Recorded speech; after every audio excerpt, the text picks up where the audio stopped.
ኪዮና እባላለሁ 16 ዓመቴ ነው ከወላጆቼ ጋር በጣም ደስ የሚል ህይወት ነው የምኖረው ዛሬ ደግሞ እንዳጎቴ የማየው አባቴ አብሮ አደግ ጓደኛ ከእስር ቤት ስለሚፈታ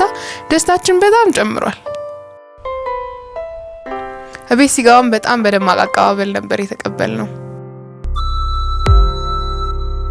ቤት ከገባ በኋላ ግን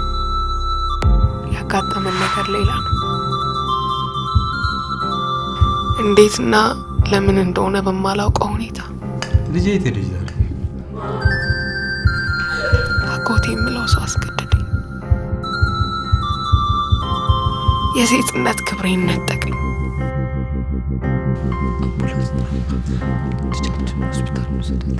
አዝናለሁ ይሄን ማድረግ አልችልም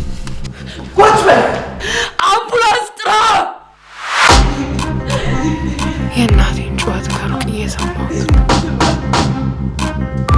አባቴ ግን ወደ ሆስፒታል ይወስደኛል ዛሬ በስስት አይን የሚያየኝን እኔን ብቸኛዋን ልጁን ሊያድነኝ ፈቃደኛ አልሆነ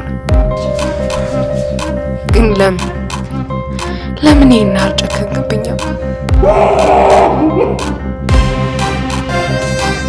አንተ ከገባህበት ነገር ውስጥ ለመውጣት እኔን በባህል ከርቤ ያደረግ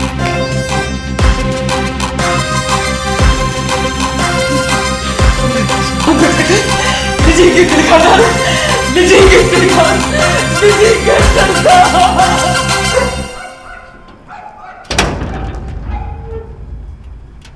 ኢንጂነር የሆነ ጩኸት ነገር ሰምቼ ነበር ሰላም አይደላችሁም እንዴ ኧረ ሰላም ነው ሁሉም ነገር